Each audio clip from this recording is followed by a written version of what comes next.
out, how way, ay, ay, ay, ay. How way out, ay, ay, ay, ay. Ay, ay, ay, ay. How way, ay, ay, ay, ay. How way, ay, ay, ay, ay. Welcome back to the second hour of The Bridge with Kira. It's 5 p.m. Eastern Time on the 28th of January 2017. And we're going to be speaking to Clavo P. Martinez here in a minute. Before we get him in, I did want to give you all just a little update from Standing Rock. And this is from John Wathen, who was a past guest.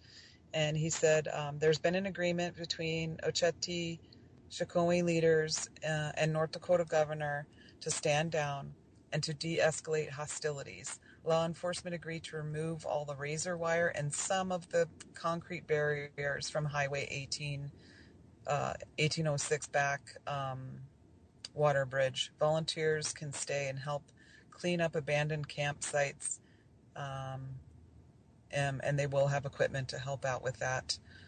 It's not a hostile evacuation. Rosebud Camp is moving to higher ground, but at our own pace and prayerful, peaceful way. Maniwichoni.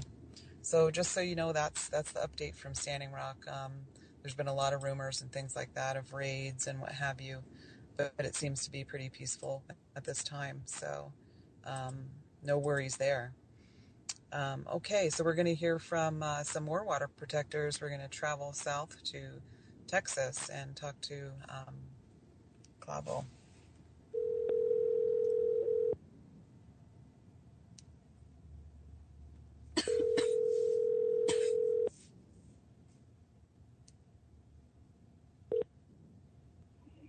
Hello.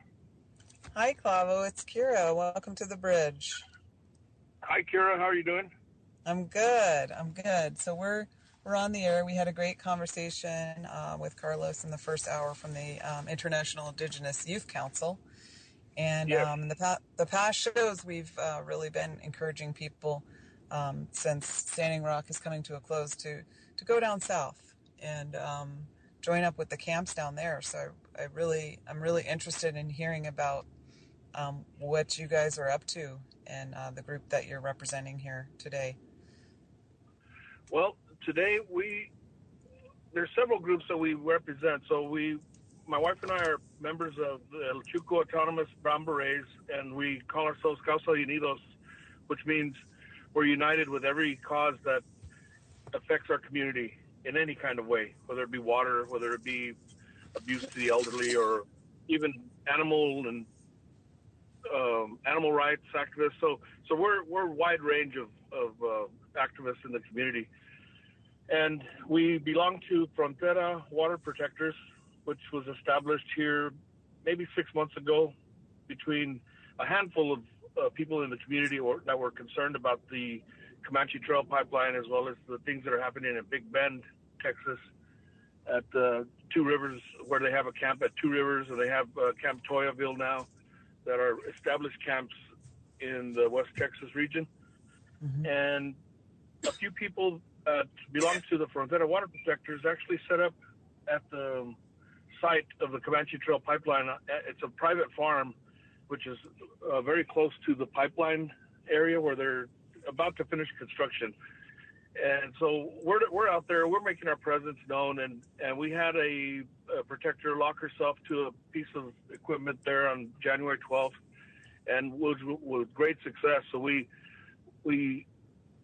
have the same like-minded people throughout this whole group that we have, and so they're willing to stay for the long haul, whether it be the pipeline getting finished and we take water and soil samples and things like that, to where we keep them in check in that way, because the pipeline, they were able to convince the local representatives to allow them to finish, and all they did was pay a fine, and we're able to go deeper into the ground with the pipeline to satisfy their needs. And so as things progressed out there in Standing Rock, and everybody saw that the attention and the great deal of action and the progress that was happening with all the prayers, it spread, So we understand that Standing Rock is, right there, the satellite. I mean, the main focus is there, and you have satellite camps everywhere else. And I'm so thankful that was able to happen because, we have a lot of people that are involved now, and which is so good for us. And it's not a real huge activist community here in El Paso, but the people do care about their resources, and they're able to reach out and find their indigenous roots and find the ways where they can tie themselves to the community and to Mother Earth. And it's happening, but it's at a slower pace than most other places. Yeah, the pace might pick up a little bit here. I believe so too. There's some good things that are happening. The good thing about social media is that we go worldwide whenever we do something. Like today, we had a little day of action downtown El Paso. There was maybe 35 protectors out there, and just standing against the executive order that was signed, and in solidarity of Standing Rock. And they made banners, they made signs, and they're making a large banner that they'd like to send, or maybe just post up at the camp here when it does go into full swing. And so we're slowly but surely getting more people involved, and it's the younger generation that is really taking on and latched onto this movement, and that's what we like to see. Yeah, absolutely. And with your camp, you have the permission of the land owner, so it's not a matter of the law enforcement taking that camp down at all at this point. Yes, and that's the perfect. I mean, we had an opportunity to camp out on the easement of the Comanche Trail pipeline, but the guy that allowed us to do that, his name was Chuy Reyes. He gave us permission, but really just it was word of mouth. It wasn't anything on paper. We didn't have any liability documents signed or anything like that. So now we've taken all the steps to be able to be there, and if something does occur, then we're right there at a minute's notice, to where we could be on site to have a day of action, or be there to protect the other protectors who decide to go out there and lock themselves down. Yeah, that's great. And that's what we need all across the country is small communities mobilizing to be able to do exactly what you're doing. And so I'm really, really happy to see it. I've been talking, when I came back from Standing Rock, I joined the Blue Ridge Environmental Defense League chapter in my area, which is called Earth Allies. And there are so many pipelines that they are putting in the ground right now that you could be anywhere you're living. There's a place where they're putting a pipeline in, and you could start a camp to interrupt, to disrupt that. Anywhere you live. I live in Virginia, on the West Virginia border, and a lot of the action is a little further south from here, but there's a lot. And there'll be there's of course camps in Florida, but there's going to be camps opening in Georgia and Alabama to support what's going on in Florida. And the beautiful thing about Standing Rock is that we've always felt defeated before once they just start building it. Well, we're not anymore. We're disrupting their building. Oh, of course. Yeah. So that's a wonderful thing, and people are finally getting the idea that yes, this does really put our water at risk, and so that idea of protecting our water, I mean that's new too. That people just take that for granted. Well, what do you mean? We just have water. Yeah. and the assumption that the government would never let something like this happen is of course laughable to indigenous people, but to other people that they really believe that the government wouldn't let such horrible things happen. And that's the other advantage of social media. It's like, well, here's a live video of it actually happening right now. You can see it with your own eyes. That's what we need more of. Yes, exactly. Yeah.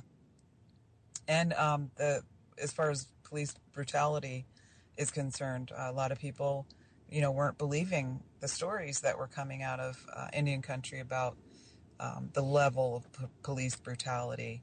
And so for those who saw a tank roll up on a group of praying Indians and just attack them, unarmed Yes. praying people, and attack them, it was like, what? And, and I call our new president, President Chump. That's his name. But that's my name for him anyway. But Yeah. we also have to remember that the vast majority of Standing Rock was happening under Obama. So we've been living under fascism. We've been living under it. It's just now more people know it because the veil is lifted. The facade is gone. He's not trying to front or pretend like he even cares. Right. And so that sucks, but it's also to our advantage as well, because it's mobilized the resistance like never before, and to see all of these protests happening all over the country, all of the support and solidarity is only good can come from it. I think, really. I agree, and we've seen it here. I mean, there's the two camps that, and we're kind of separate from those camps because all of our issues here on the Frontera, right here in El Paso, are unique to this area, and the people that we're reaching, they're not really trying to find any indigenous roots or anything. They're trying to just come out and say we're here for Mother Earth and for the water and for every other natural resource, and a lot of them are for 100% for reusable, renewable energy, and being that we are 320 days out of the year full of sunshine, there's no reason why we can't utilize that and harvest energy that way. And so that's where these young kids come in, and they help motivate, and they help inspire all the older generations that couldn't get these things done because of the failed movements of the 60s and up into the 80s, because of, well, here you had to deal with machismo and the patriarchy and keep the women in the kitchen with the refrying the beans and tortillas, and so all that is changing with groups like Causa de Unidos that my wife and I belong to. The women are in the front, and they're there every single time we get out there and do something. And that's the mindset that we've changed here locally or on the border, because it was always the men and always the men. But if all the men are arrested, there's nobody there to fight and nobody to protect. So the women just stepped up and they said, we're gonna take the lead, and we're gonna go back 1,000 years to where, yes, we were the ones who said, you're going to go out and fish, you're going to go out and hunt, you're going to go plant, so that's what we do, and the community here in El Paso has really embraced it, and that's why we have so many women out there when we are doing a day of action, that they're out there praying, and they're drumming, and they're keeping the spirits up, and it's just an amazing thing that we have experienced here, especially because we had reached a point of just stagnant water here in El Paso because of the corrupt regimes that are in place, even county, state, and city levels. There's El Paso notoriously is still living in the 1940s, Mm-hmm. Yeah. And that's a border town. There's all kinds of stuff going on, and you have, and like you said, it's a sunny area. Should be able to do solar energy really well, but look at the devastation that Texas has endured through the big oil. I mean, just so people feel it, they see the devastation to the land. Yeah, and that's a motivator too. And so go ahead. I'm sorry. Go ahead. So when they see that devastation, that's a motivation, and then something starts, and then people say, "Oh, good, I'm not alone in thinking that something needs to be done," and so that energy just keeps on building. So that's a beautiful thing. Yep. And our neighboring county, which is Hudspeth County, Torchlight Industries has leased so many hundreds of thousands of acres from the University of Texas system. And so they're going to begin fracking out there in that county. And Del City, which is neighbor of El Paso going east, they are constantly being harassed by the Army Corps of Engineers for them to sell their land. I mean, but they want to pay pennies on the dollar for the acreage. And some ranchers who are elderly and up there in age, they know what's happening and they know what they want the land for. So they have placed a very, very high value on their land, and Army Corps is not willing to pay that. But we do know that El Paso has a contract. They're going to pipe in the water that belongs to Del City. They're going to pipe it into El Paso so they can feed the infrastructure that's growing here, because we're running out of water here. You know, even though we do live right near the Rio Bravo, we're running out of water, you know, because they keep building and there's no way to sustain ourselves with what we have. So now we're taking from other counties. And when they do take from other counties, they pipe it in, and then so the ranchers can't produce anymore. So the next best thing is to sell it to Torchlight and sell the land to an oil company so they could frack or do what else they want to do, you know. And that's what disturbs us. Yeah, they have a whole system ready and waiting to make it happen, you know. Yes. Despite the resistance so they make it impossible to make a living how you've traditionally done. Yeah. Wow. And Oklahoma should be the biggest example of, like, just don't frack, you know, just don't. Oh my God, yes. Because they're suffering the earthquakes all the time. You know, now they got to run from tornadoes and earthquakes. Like, what the hell? That's just crazy. Yeah. And the fact that this is known, this is known and proven, scientifically proven, that these earthquakes are caused by fracking. And that's just one of the many dangers of fracking. I mean, it poisons your water forever. And then the energy that we get out of that is not worth all the cost. And the cost is all ours. It's all the people's. Like, the companies don't pay the cost of earthquakes and poisoned water. They just go off with their cash from destroying everything. And it's insane that that's even legal. And it's illegal for us to even know what's in, and all that wastewater. Where's that going to? Soakage pits. Like here where they're drilling under the Rio Bravo. I call it Rio Bravo. I'm not ever going to call it Rio Grande because it doesn't flow like a Grande River anymore. But all that wastewater that they have soakage pits miles away where they go dump this water to just seep back into the water table, and it's loaded with the silica and all the other horrible elements that they put in. You know, they take it out and they just go dump it somewhere else to just find its way back into the water table. Yeah, so you can't have a conscience. I mean, and how can you have to have some sort of cognitive dissonance or something, or just be so desperate for work to do that, you know, or both.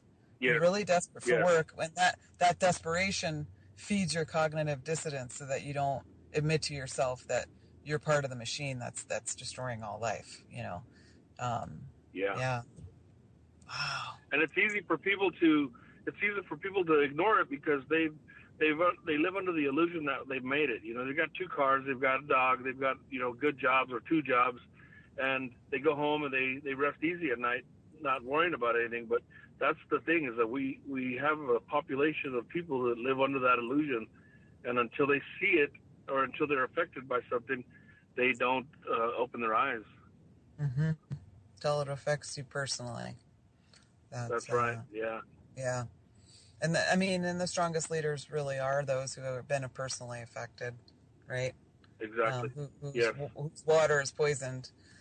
You have these, you know, ranchers or farmers in Iowa who their water is poisoned. They can no longer do anything. Or landowners who've had their land taken through this eminent domain. You know, they become the strongest advocates for the movement because they know for a fact that you're not protected by this regime. Yeah. Once you have something they want, they're going to take it. They're going to take it. Oh yeah, Yeah. they will. They'll find a way. And we're dealing with that here in El Paso at the city level. They are going to build a giant arena in the middle of downtown, and they're going to use eminent domain to destroy the oldest barrio in El Paso. So Wow. it's still in the works, but that's how it works. And the people that have the pipeline running through their property in San Elizario, just south of here, they used eminent domain with them too, and they were threatened, and they were told that we are going to take your entire farm if you don't sell us just this easement. And so they were bullied into selling. My wife and my friend Jesus are going to join us because I'm in the car charging my phone, but they're going to get in the car and they'll listen in. Okay, yeah, no problem. we just finished with that one little project, and we're trying to change the mentality of people using that protest word, because we're not protesters, you know. Right. And it helps when people see that it's still a form of resistance, but we're not calling it protest at all. Yeah. Yeah, so we get away from that. And so far, when I hear them calling protesters, I'm like, protectors. I keep saying that. We have to train ourselves too to say that. Oh yes. Because it'll come out automatically. You know. So the other thing to get back to them stealing land with this eminent domain crap, not only do they steal land and make you sell and bully you, landowners, into it, but then with these large-scale projects like you're talking about, like for sports arenas and things like that, they do an eminent domain, and then they get taxpayer dollars to build it, and then they make all the profit off of it. We pay, as taxpayers, right, for them to build their monstrosity that they've stolen the land to build, and then they make all the profit off it. So again, the deck is stacked against us, and then we're working with, Citizens United that falsely declares that corporations somehow have human rights, but humans don't. Yeah. So corporations are people, right? But they're people that have all of the rights that we're all supposed to be having because we're actual people, and then they have none of the responsibility. So none of the responsibility for the ecological devastation that they wreak havoc on the land and on people and on all forms of life through their forms of business. No responsibility for that, and then they get all the profit for it. And so the reason that this whole fake news stuff is now in the media is because they're going to try to take over this social media thing that we have going, and they're going to try to take over. They already used alternative media and created a whole form that seemed like alternative, but it was really just Nazis having fun. They already used that to put stories in. So now when they don't like the narrative, they're going to say it's fake. Even if absolutely everything is factual about what's going on, it's going to be labeled as fake news. Because we're gaining allies through this alternative method of media. Outfits like Unicorn Riot, for instance, who embed themselves in camps like these to tell the true story, and they're there on site to show you exactly what's happening. They're labeled as fake news and the reason that the police have to label them as fake news is because the police has traditionally been used to media who colludes with them and tells whatever lies they want to be told for them. And so anybody that doesn't do that for them has to be labeled fake because they need to control the narrative. But they're not controlling the narrative. That's extraordinarily apparent when you go onto Facebook or Twitter. They're not controlling the narrative. So we're at least winning the PR war right now. For reasonable people. Yeah. And I think for myself, one of the most exciting things to see was government agencies going rogue and when they're being gagged. You know, the NIH, the National Park Service, USDA, all of these government agencies are like, oh hell no. NASA, creating these rogue accounts to get information out there that they're now gagged by President Trump and saying that he doesn't want them getting any information out. So that's beautiful to see too. You know, at some point in our lives, we make that decision whether we're going to, you know, change things from the inside or the outside, or circumstance puts us in a place that we can change things from the inside. But at the same time, I would say that those who are changing things from the inside, you need to change things from the outside too. Like, you can't just, you know, work your 9 to 5 and then, you know, oh well, I'm changing things on the inside just by resisting. You know, there's a lot more work to do than that, I would say. And that's what we see here, especially in El Paso. We see that because we start at the bottom, and we work our way up, because we've been dealing with that eminent domain and the displacement of people for quite some time now. And the thing is that the people here, they're waking up slowly, but they are waking up. And the thing is that it has people like Rosemary or like Jesus, who works strictly with Twitter. It forces us to put out the correct information and use a suitable source or a good source to show people that, yeah, this is quality news, and it's not just something that your shade tree journalist is putting out. Right. And for myself, when I started doing this radio, I just wanted to talk to free thinkers, interesting people, artists, and what have you. And now my show is just completely dedicated to the resistance, to continuing to tell the truth and to highlight people who are the moccasins on the ground, who are doing the grassroots work that it takes to achieve the type of change that we need to really truly be free and to live without this mass ecological destruction that we're experiencing right now. So I'm committed at this point, and if people are going to keep listening, this is what they're going to be hearing. They're going to be hearing about what we're doing to make things better, truly make things better. And one of the things that I kind of get sidetracked on is this idea of let's see, what's the best way to put it? Often water protectors are accused of being paid, that somebody's paying them. Like, I don't know who is paying them, but they're not. Water protectors are not getting paid. They're doing it because they have to. It's a calling. It's like a sacred calling. You have to do this. Yeah. So the charge that's out there, I don't know who this George Soros guy is, but apparently he is cutting a lot of checks. Have you heard that? Yeah. Well, what is that about? I've heard the name. I mean, just the idea that, I think it's because people who are still under the spell, as we were talking about in the last hour, they just cannot believe.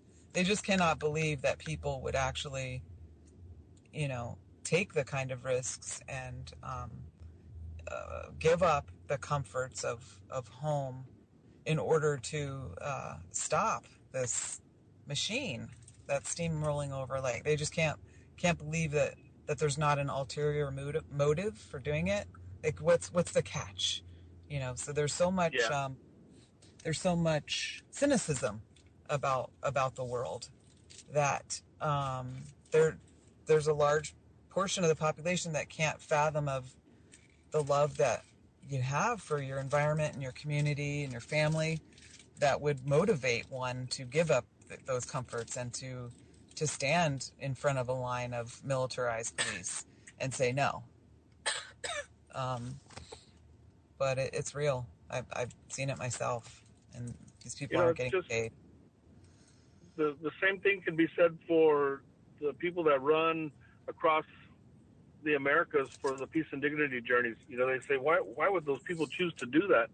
But they don't realize that the intense prayer and the intense energy that is placed back into the universe by those runners and by the medicine that they bring with them. And this year it was all about the seeds and sharing of seeds. And we got to share some of that energy with a couple of people that came through El Paso on their way down into Mexico. So it's something that they'll never understand, I don't think, but they use everything, like my wife says, to dilute. They dilute the efforts by injecting these George Soros guys and the money machine into it, because that motivates them, but it doesn't motivate us. Right. Yeah. So, even though we're winning the PR war, I think, and we have the luxury of the social media, there are also agents that are using that social media to try to steal that narrative back. Oh yes. From the truth. So it's a constant. And for myself, when I get behind a movement, I always have to tell myself that there will be a point if this gets big enough where it will be co-opted, because everything is. Because once something becomes enough of a threat, the government will direct enough energy in order to co-opt and to destroy it. So we just change it up. We just move to another camp, so to speak, either metaphorically or actually physically. So for myself, this commitment to nonviolence, I think, is probably the most important evolution of the resistance that we could ever even hope and pray to happen. I think that's where it's at, so to speak. And that's the ideology that we produced whenever we came up with Causa Unidos, where we decided we will be 100% nonviolent, and we will be 100% autonomous and committed to this community. And but people, they just do not understand those concepts and how they relate to everything that we do. Yeah. So you're always having to teach that and model it wherever you go. And keep repeating ourselves over and over, yes, until but it does. They see it, but it's at a slow pace here in this border town.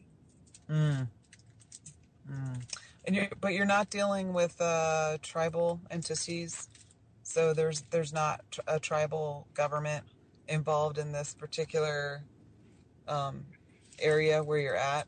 So it takes away a certain level of it takes away an in that I guess could be co-opted. That's one thing that it's like, okay, well, that's something we don't have to worry about, because the way that tribal governments are set up to fail. I mean, they're set up to fail. They're not supposed to actually be have power or autonomy or be self-governing, because it's just a facade of sovereignty. It's not real. And so that's what's going on at Standing Rock right now, is this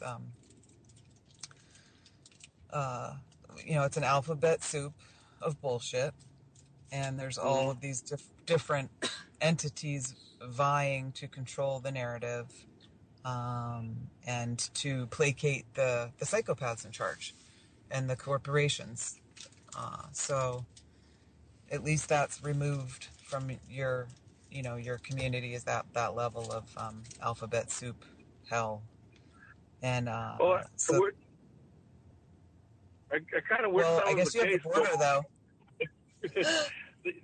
We have the problem with the wannabe, and forgive my term, but the wannabe Indians, and they come in and they say, well, I was taught this and taught this, so we're going to implement this at our camp, or it's going to be this way or that way. And usually it goes back to the patriarchal mold of the men need to be the ones who do everything and say what's going to happen and things of that nature. But it's coming mostly from South Texas. And because Texas has never recognized any indigenous tribes, or federally recognized any, that's where these guys come in, and they can say, well, I'm this, and I was taught this, so I'm going to practice this type of Lakota teaching, for example. And so they try to wash that onto everybody, and it doesn't work, because people like my wife, Rosemary, or people like Jesus, who are informed people in the community, know better, and they tell people the truth, and usually it kind of weeds itself out, which is good. And that's why we kind of keep the water protectors of the Frontera to ourselves, and we're autonomous to just this community.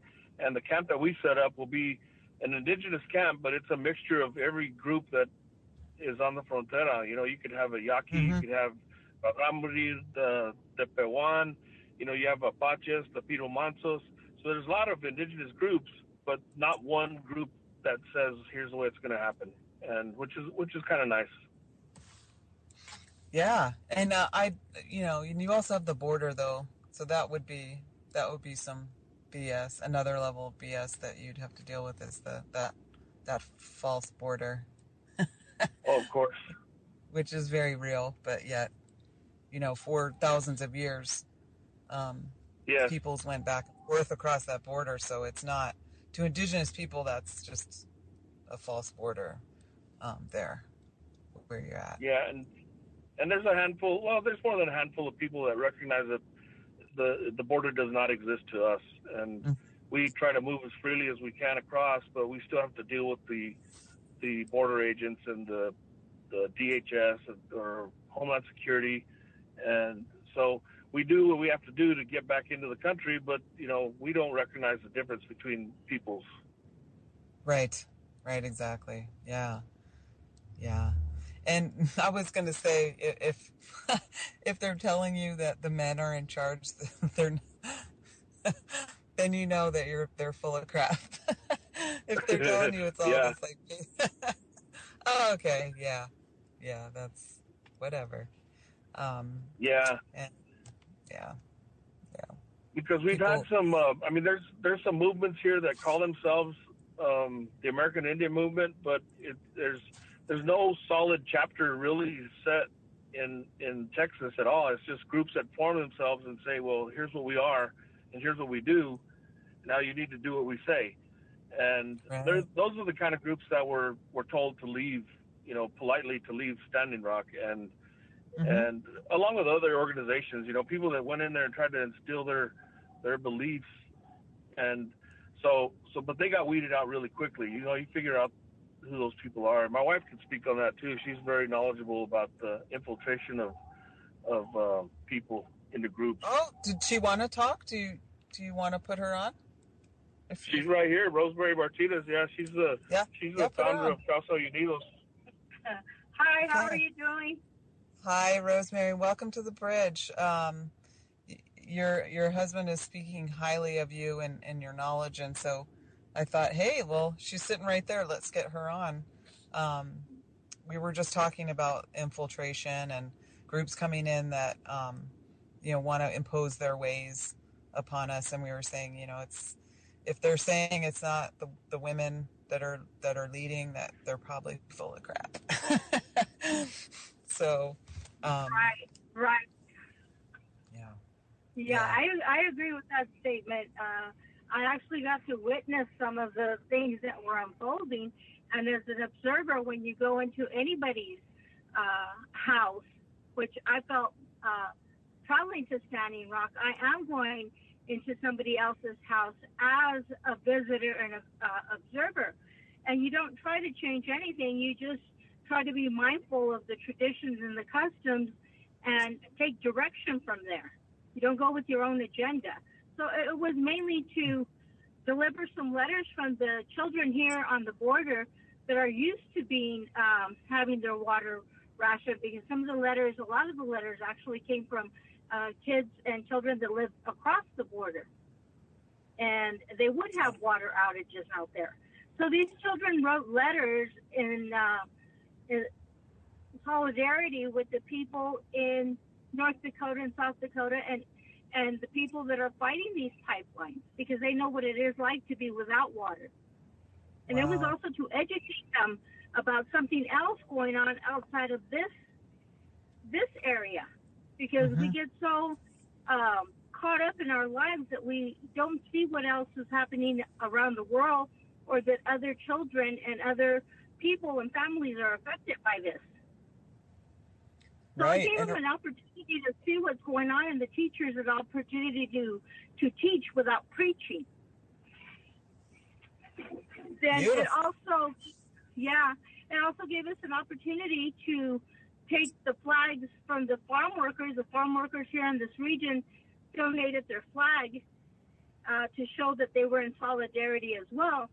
So it was a group of people that have very little resources and have very little financial, let's say, a nest egg or anything. You know, you live from day to day.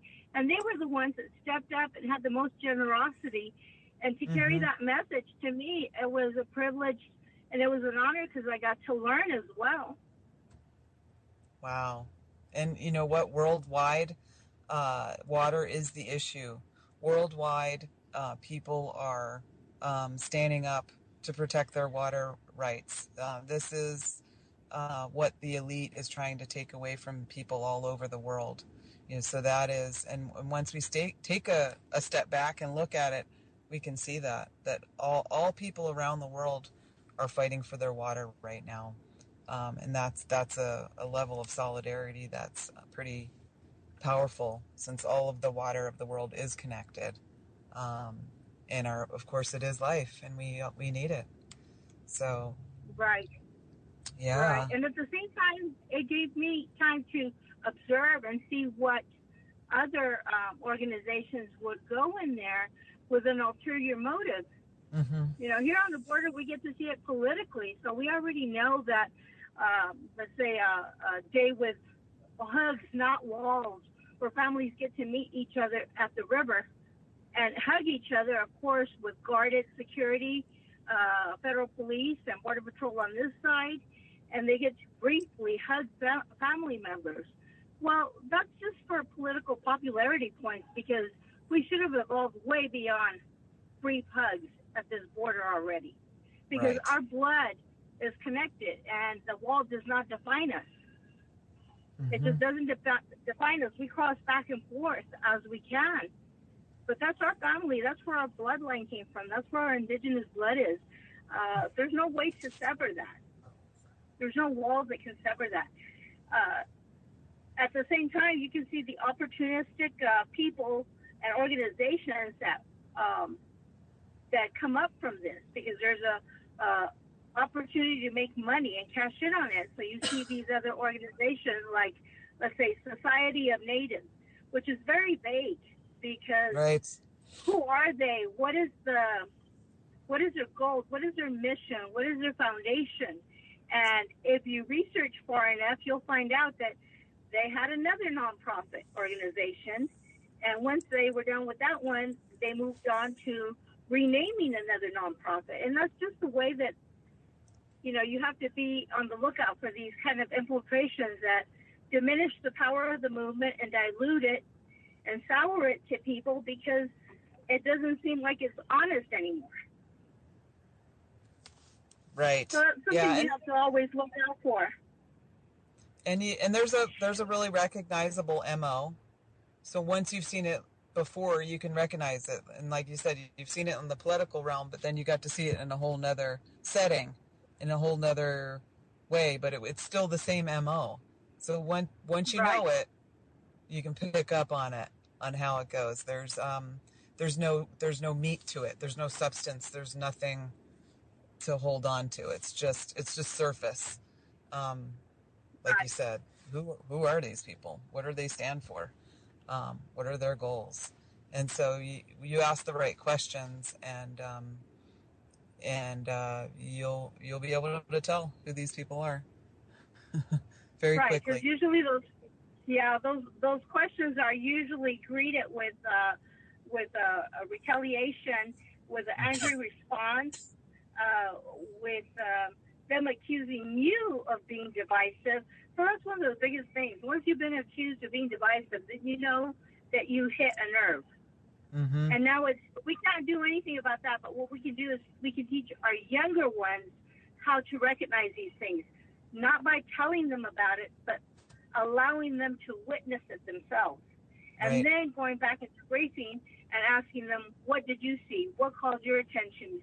Caught your attention? What would make you think that this group was there to dilute the movement? And you ask those kind of questions and you let them answer.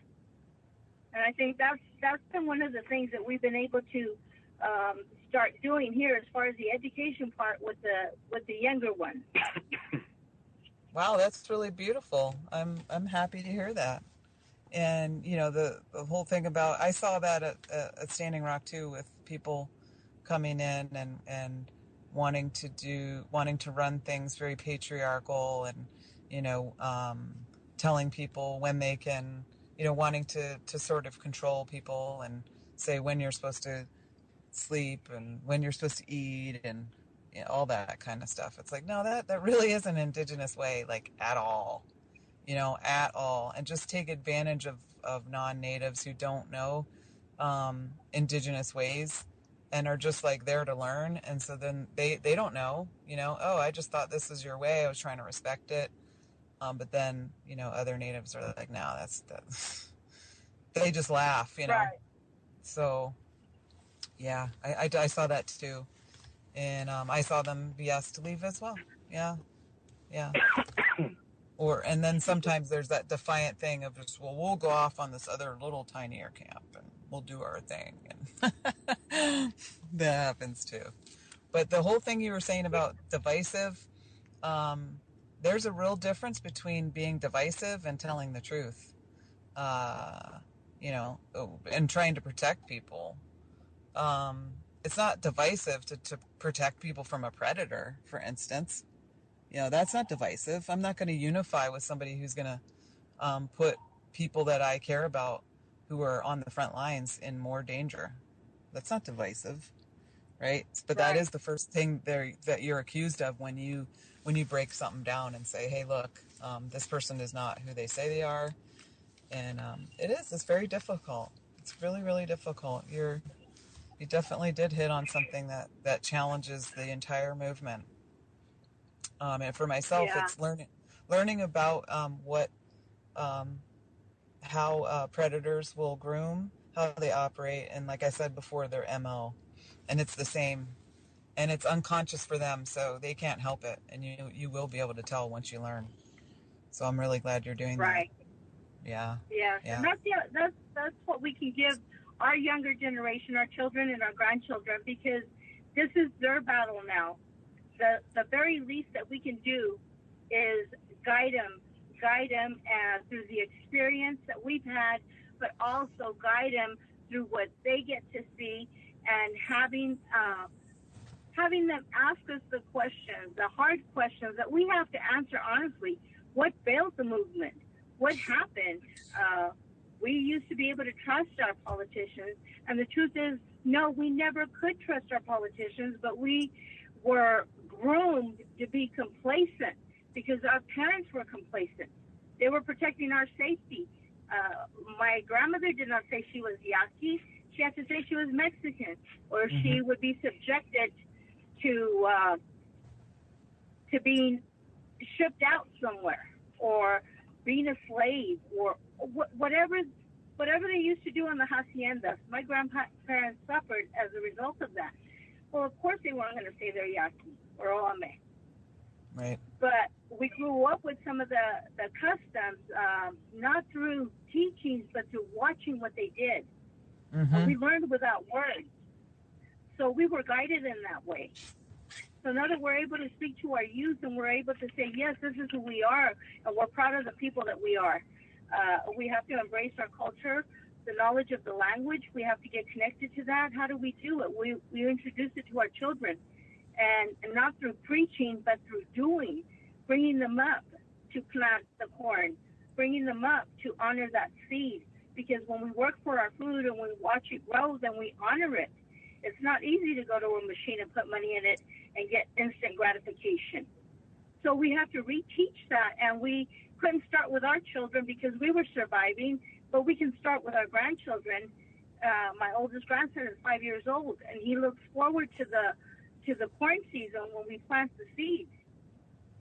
And for him to have the corn is his bank. The seeds are his bank. And to watch that bank grow is exciting to them.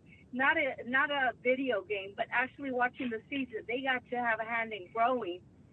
That is what they're embracing. And it's never through words, it's through action. Yeah. This is what we can leave to them. Modeling how to live. And it's right. the same. It's that way with the positive things, working with the plants, working with the land, and also with the negative things, abstaining from activities or substances that are harmful. You can't be doing that and then tell your kids not to, right? They're gonna do what you do, and they're gonna not do what you don't do. Both of those things are true. So it's a real pleasure to talk to you. We have about maybe 5 more minutes or so. So if you wanted to put anything out there to the audience that we haven't covered yet, now would be the time, because we only have about 5 more minutes. Okay, well, I'd like to let everybody know that we have our Frontera Water Protectors private page, and also we have Frontera Water Protectors Alliance, which is nothing more but than the people right here on the Frontera, here in the El Paso, San Elizario, Socorro areas. And they can go to these pages and watch the things that we're doing. And there's a donation tab for one of the Comanche Trail pipeline. It's not GoFundMe, but it's some other similar one. They can. We're looking at getting some supplies for the camp, which was set up last night. I'll get some photos out to you, Kira, as soon as I can. Okay. And tomorrow we're headed out there to go lend support. We're going to take some firewood, take some bottled water, things like that, because it's barely getting off the ground, and it's nothing as grand as Standing Rock is, but we're doing what we can, and we're showing that we're committed to staying out there and giving it the long haul and fighting this black snake, because our work won't be done anytime soon, because we're going to take mud and soil and water samples in order to show when something does occur, because it's going to be so deep under the Rio Bravo that it's going to take time for us to realize that there is a leak, or when there is a leak. So that's what our work is cut out for us here in the near future. Excellent. Well, I thank you so much for taking the time to talk to me today and let our listeners know about what you're doing. We're always here at the Bridge with Kira to support you and to get information out. So if you ever need to just come in and something's happened, you need to let people know, you're always welcome to come on, no matter who I've got on, and just, tell us what's up, because you're part of our family now. Well, thank you. So. Right on. Okay. Well, thanks so much, and thanks to your husband for doing such a great promo. And like I said, I'm just in the back seat. Rosemary's right there in front. She's the one that takes the brunt of it all. I'm more of an administrative specialist. So when she does have something that comes up, I'll definitely let you know, and we'll tell the world. And thanks for this opportunity. It's been a great pleasure. Thank you so much. Thank you. You all take care, and we'll okay. Talk to you soon. Thank you, listeners.